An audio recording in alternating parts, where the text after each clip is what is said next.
Before Jesus went to the cross, he will be tried in a court of law so that he may be seen as guilty, so that the hands of man who sentenced him to the cross will be seen as clean. So here's an overview of the trial of Jesus, right? There are total 6 trials, not 1, but 6.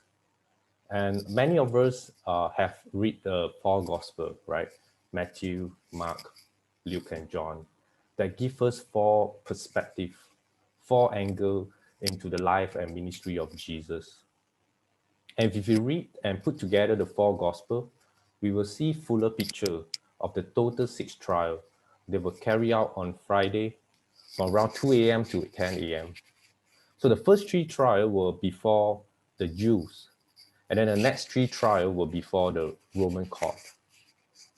Right, we will go through an overview of what happened to Jesus from midnight all the way before he goes to the cross. As we look through this trial, you will see the injustice done to Jesus, and we will all appreciate why he had to go through it all. These trials are very unjust, unfair, and unlawful to their own legal processes these days. Because first, the trial were not supposed to be held during feast time. You know, this is the time of Passover. This is a violation, and trial were not supposed to be held at night. Right, so where do you see courthouse open at night? Right, it's usually done during daytime, but Jesus was tried at night. Then judges was responsible to investigate charges and not to raise charges. So there should be a witness to raise a charge and then bring the case before the court for trial, and then the judge investigate it. It should not be the other way around, where the judges raise the charges and also investigate the charge. Then the accused should be given representation. In other words, they should have a right for attorney or advocate. But Jesus was given none at all in this 6th trial. And the accusations should be brought by witnesses. But in this trial, we see that Jesus was asked self-incriminating questions or to bring accusation against himself many times. Then every member of the court was to vote individually. It's like a jury system, right? Everyone in the council is to vote whether guilty or not. And usually from the youngest to the oldest, so that the oldest, that you, the greatest influence, will not influence the younger voter. But it was done in acclamation in Jesus' trial, but not one by one. And then we see that the charges that were brought to Pilate were completely different in Jewish trial. And then why are they 2 kinds of trial, the Jews and then the Roman? It's because that Israel were not a nation that was totally sovereign by themselves. They were ruled by Romans, which is why the Jews had to pay taxes to the Roman Empire. And anyone that needs to be executed has to go through the Roman court, which is why Jesus will die by crucifixion, which is a fulfillment of the prophecy itself. So let's go with the first trial. Right, the first trial is before Annas. Right, this is only recorded in the book of John. Jesus was first led to Annas, which is the father-in-law of Caiaphas, which is the high priest that year. So Annas is the ex-high priest, which subsequently passed on the positions to Caiaphas, his son-in-law, and obviously still hold great influence at the time. This could be a time where Annas get back at Jesus. Right, if you remember, it must have been the time where Jesus went to the temple and threw out the money changer or the market, right? And probably damaged the deal done between the high priest and the money changer. Right, this could be one of the cases where they must have harbored bitterness. And now it's the time to capture Jesus and the opportunity to sentence him to death. And also there is no witnesses, right? There's no advocate or attorney for Jesus as well. We see also that Jesus was asked incriminating questions.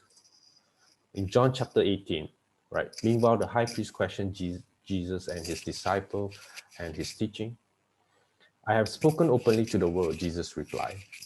I always taught in synagogue or at the temple where all the Jews come together. I say nothing in secret. Why question me? Ask those who heard me. Surely they know what I say. So in other words, Jesus is saying what he did is in public and not in secret.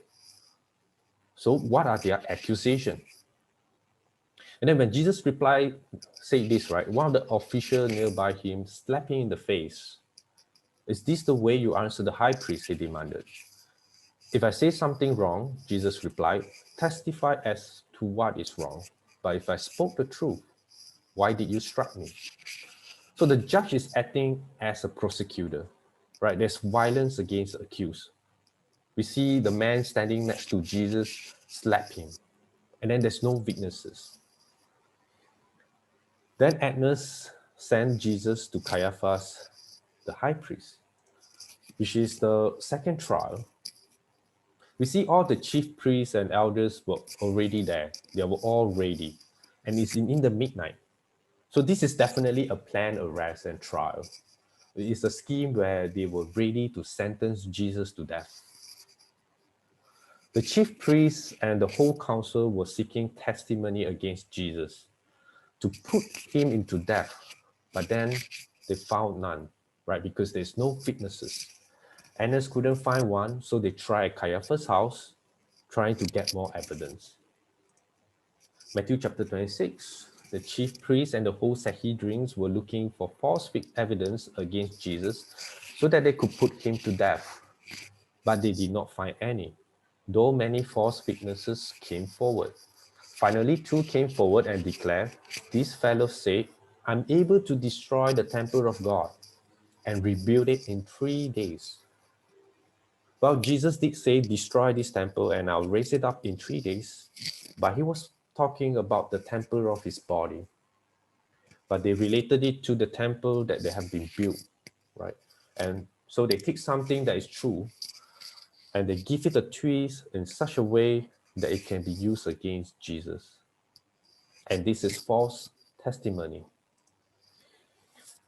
Then continuing in verse 62, then the high priest stood up and said to Jesus, are you not going to answer? What is this testimony that these men are bringing against you? But Jesus remained silent. The high priest said to him, I charge you under the oath by the living God, tell us you are the Messiah, the Son of God. You have said so, Jesus replied. But I say to all of you, from now on, you will see the Son of Man sitting at the right hand of the Mighty One and coming on the cloud of heavens. So what Jesus is really saying is, you're trying me now, you are bringing all these witnesses, but the day is going to come when I'm going to return and you're going to be accountable to me. And the day is coming. Then the high priest tore his clothes and said, he has spoken blasphemy. Why do we need any more witnesses? Look, now you have heard the blasphemy. What do you think? He is worthy of death, they answer. Then they spit in his face and struck him with their fists. Others slap him and say, prophesy to us, Messiah, who hit you? So did Jesus get justice in this trial? I don't think so. Right, they were seeking false testimony, seeking reason against him, twisting what he has to say, slapping him and mocking him. And there's no evidence that he was guilty. Then they bring Jesus to the Supreme Court of Jews, the Sanhedrin. The Sanhedrin is the supreme high court in Jewish culture. There is no higher court than that for the Jews.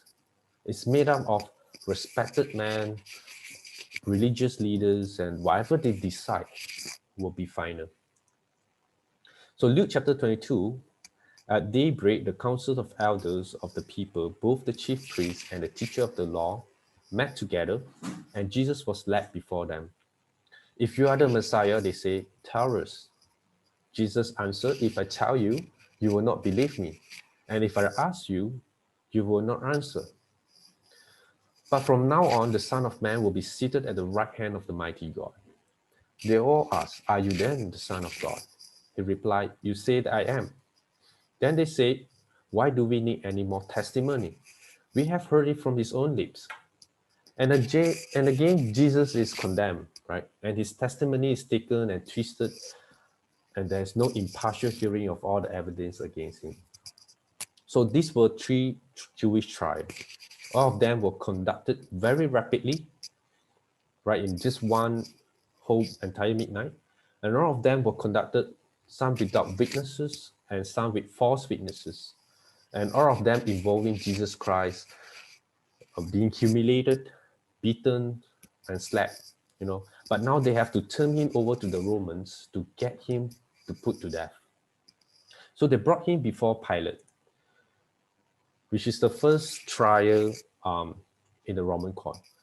Right, John chapter 18, then the Jewish leader took Jesus from Caiaphas to the palace of the Roman governor. By now it was early morning, and to avoid ceremonial uncleanness, they did not enter the palace because they wanted to be able to eat the Passover. See, they were such hypocrites, right? They were so meticulous in religious ritual, but they were so blatantly murdering an innocent man, the Son of God. They will avoid entering a Gentile place, but they will send Jesus to his death. So Pilate came out to them and asked, "What accusations are you bringing against this man?" Okay, now the Romans conduct their trial in very systematic, structured way. They receive first of all an accusation, and then they will conduct an interrogation. They will allow the accused a defense, and then finally they will arrive at a verdict. Right? Very simple, very logical.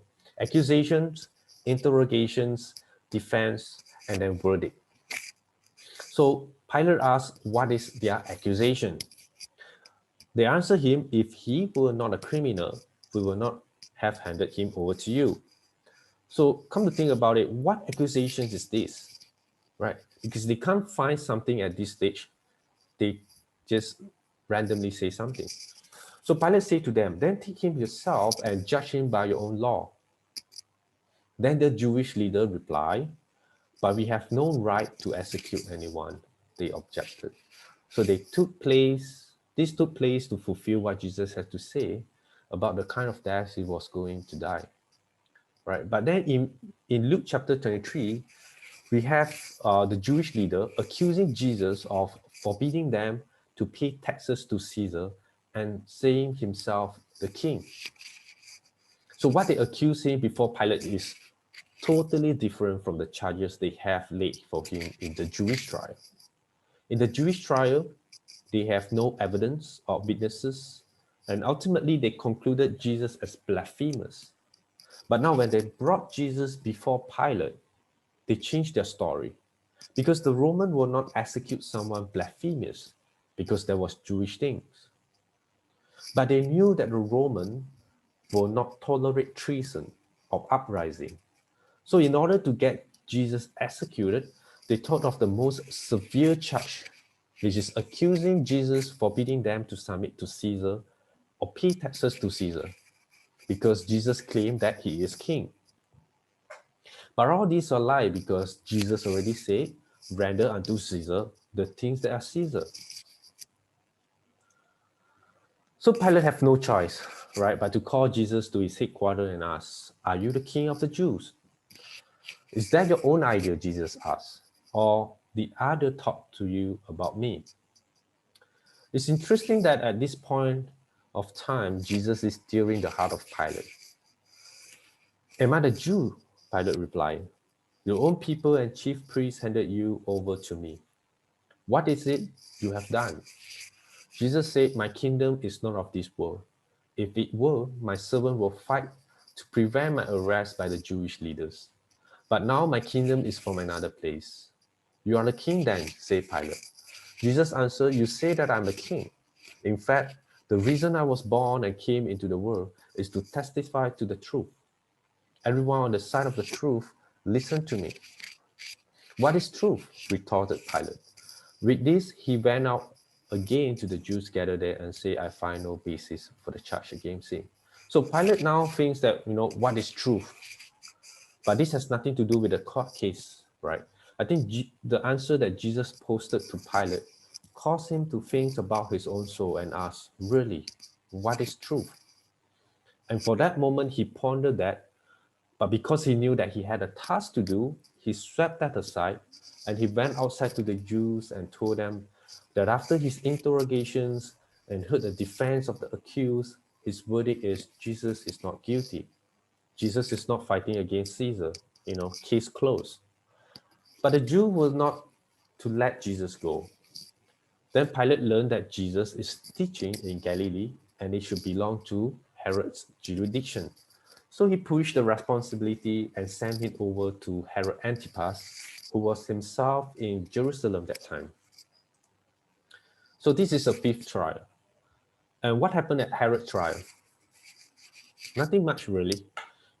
Herod saw Jesus, he was very glad. Finally, he get to meet this miracle guy and hoping that Jesus will perform some sign. So he treated Jesus like an entertainer and questioned Jesus at some length, but got no answer from Jesus. And we see the chief priests there are constantly accusing Jesus. They were like following Jesus, making sure that their plans will not be derailed by anything. But then Herod and the soldier, they mock Jesus, they humiliate Jesus, and then they send back Jesus to Pilate, which comes to our last trial that is before Pilate. Luke chapter 23, Pilate called together the chief priests, the ruler, and the people, and said to them, "You brought me this man as one who was inciting the people to rebellion. I have examined him in your presence and have found no basis for your charges against him. Neither was Herod, for he sent him back to us. As you can see, he has done nothing to deserve death. Therefore, I'll punish him and then release him." So it seems that Pilate was trying to hold his ground, right? He was trying not to sentence Jesus to death. Then in Mark chapter 15, now it was a custom at the festival to release a prisoner whom the people requested. A man called Barabbas was in prison with the insurrectionists who had committed murder in the uprising. The crowd came up and asked Pilate to do for them what he usually did. So this Barabbas is a terrible guy. He has been thrown into prisons for insurrections. There's a riot, uprising, treasons. And not only he's guilty of insurrections, he's guilty of murder, right? He kills. So this guy, he has done it all: treason, riot, murders, and robbery, And so Pilate might have thought, if there's one guy that would not want in the society, it's Barabbas, So he's going to put Jesus, he's going to put Jesus and Barabbas together and let them choose.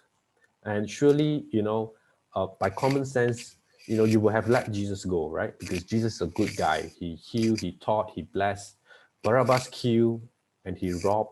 They will have wanted Barabbas to die. But then we see the whole crowd shouted, "Away with this man, release Barabbas to us." Wanting to release Jesus, Pilate appealed to them again, but they kept shouting, "Crucify him, crucify him." For a third time he spoke to them, "Why? What crime has this man committed? I have found in him no ground for the death penalty. Therefore I will have him punished and then release him." But with loud shout, they insistently demanded that he be crucified, and their shout prevailed. So Pilate decided to grant their demand. He released the man who had been thrown into prisons for insurrections and murder, the one they asked for, and surrendered Jesus to their will. So I want to emphasize the verse 22, the word third time. This is not just a one-off, The Jews knew what they were doing. So when Pilate saw that he is gaining nothing and whether there will be riot, he took water, washed his hand before the crowd, and want no blood on his hand. So he released Barabbas, scourged Jesus, and then sent him to the cross. So that is the sixth trial that Jesus went through before his crucifixion. Jesus had to die a very agonizing and humiliating death. The kind of death reserved for political rebel, traitor, enemy, or criminals. And described by Cicero is one of the Roman statesmen at the time. The crucifixion is the supreme capital penalty, the most painful, dreadful, and ugly. is characterized as the most wretched of death, of executions. The pain was so horrible that our English word excruciating is formed from the Latin word crucis, meaning cross. The Jewish people understood that anyone who was hung on the tree as a form of executions was considered a curse of God. So when the Jews cried out, "Crucify him," they knew they were asking for the most agonizing and disgraceful form of public executions. So what did Jesus experience at his crucifixion? We see prophecy fulfilled because Jesus foretold his death on the cross. We see love. Jesus said that no one took his life, but he will give it as a ransom. We see betrayal. Jesus was betrayed by Judas, one of his disciples. And then we have false accusations by his enemy. We see injustice. Jesus was tried at night against Jewish law. We see rejection, right? Jesus was declared innocent by Pilate. He offered to release Jesus, but the crowd demanded Barabbas be released and Jesus crucified. And then we see beatings. You know, Jesus was led from the praetorium to an outside court where he was stripped, bound to a column, and savagely scourged with a flagellum. Flagellum is a short whip, each loaded with jagged pieces of metals and bones. The whipping was administered by two legionnaires called lictor. They are very strong human beings. Okay, so each strike of the whip will tear open Jesus' skin on his back and his leg. You would imagine that the fragments of flesh will be torn out from Jesus. And then we see humiliations through the public parade where he goes to bring the cross over to be crucified. And then we see excruciating pain when the spike were driven through his hand and feet, and also during scourging. And then the robbing of his possessions. They divided his garment, casting lot for them. And lastly, we see torture. He hung from morning until afternoon. So this is the trial and crucifixion of Jesus Christ. Jesus is delivered according to the definite plan and knowledge of God, and crucified and killed by unlawful men. It is an unjust process. No credible witness, no real crime, but just a senseless, angry reactions against Son of God who came to save. So why was Jesus crucified? Because man is sinful. Man is wicked. And the trial of Jesus is not really a trial of Jesus. It's really a trial of human heart. What we see today is not the guilt of Jesus, because he had none, but the guilt of sinful man. Man is living in darkness, and we will not want the light. People today reject Jesus because our acts are sinful, and we wouldn't want to have God. So out of that reaction, we do everything possible to silence the voice of God, to kill the very Son of God. So who is on trial? Sinful man. But just in case you think that this is the sign of helplessness of God, Luke tells us that this is not an accident. This is not a misfortune that happened to Jesus. Jesus was delivered up according to the definite plans of God. And in fact, Paul tells us Jesus is the Lamb that was slain before the foundation of the world. So it was absolutely the will of God for Jesus to die. God did not make man sin. That you have to be very clear, because the Bible tells us God cannot be tempted with evil, neither he tempt any man. The crucifixion of Jesus is 100% the acts of sinful, wicked man. And it is absolutely as well, at the very same time, the sovereign will of God. Jesus suffered great injustice, but God was never out of control at any point. It was the will of God for him to go through exactly what he went through all the way to the cross. You see in 1 Peter chapter 3, verse 18, for the Christ also suffered once for his sin, the righteous for the unrighteous, to bring you to God. He was put to death in the body, but made alive in spirit. So I want to conclude with a few points. Number one, Jesus will judge the whole world justly when he returns. The prophet Daniel shared his vision of the end in the Daniel chapter 7, verse 9 to 10. This means there will be another court and another day, another trial, but this time the judge will judge justly. Every wrong will be made right, and every sin will call to be accounted. Jesus said in John chapter 5, verse 22 to 23, moreover, the Father judges no one, but has entrusted all judgment to the Son, that all may honor the Son just as they honor the Father. Whoever does not honor the Son does not honor the Father who sent him. So Jesus was subjected to unfair trial with false witnesses, false testimony, and a predetermined outcome. He was mistreated and accused of blasphemy even though he spoke the truth. Jesus was judged unjustly, but when he returned, he will judge the whole world justly. And then second, when Jesus judges, we will be silent before him. In Romans chapter 3, verse 19, now we know that whatever the law says, it says to those who are under the law, so that every mouth may be silent and the whole world held accountable to God.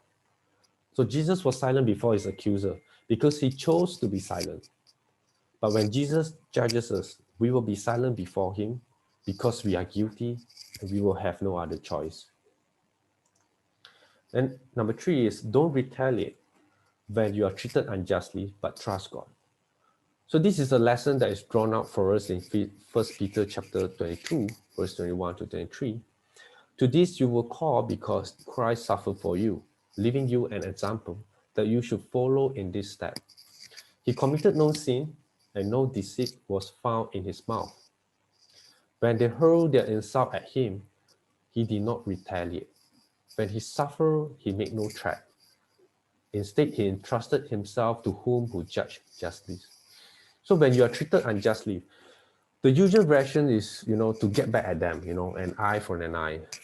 But we are called not to do it. We are called to follow Jesus' example. Do not retaliate, but trust God. Jesus was judged unjustly, but he will judge justly when he returns. Every mouth will be silent before him.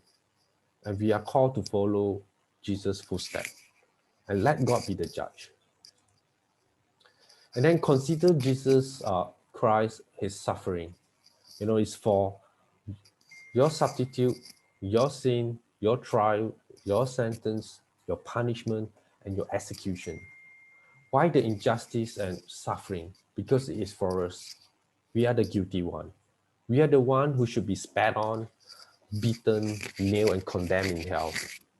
But our righteous Jesus Christ came to take your place and my place. So where is justice and fairness in this world? Justice is what Jesus came to pay for. Fairness, there is none. Because the most unfair things happens when Jesus took your sin and my sin. It's not fair, but there is love. That's justice. That's why Jesus went, for you and for me. Jesus' death on the cross has paid all, right? It is finished. And there's nothing else that I can do or you can do to gain God's forgiveness or his favor. It is given to us by his grace and mercy. Our good works are done out of the response of love because of his love for us. Our salvation is all based on Jesus completing the work of redemption on our behalf and not in us or our ability to earn it. So brothers and sisters, let's follow Jesus' example. Trust and obey the Lord and see his glory shine through you to everyone who come in contact to you. Let's close this in prayer. Our Father God, thank you.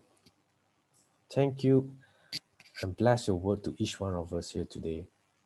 Thank you for your love, your mercy, and your grace to redeem us so that we might become righteous of God. In Jesus' name we pray. Amen.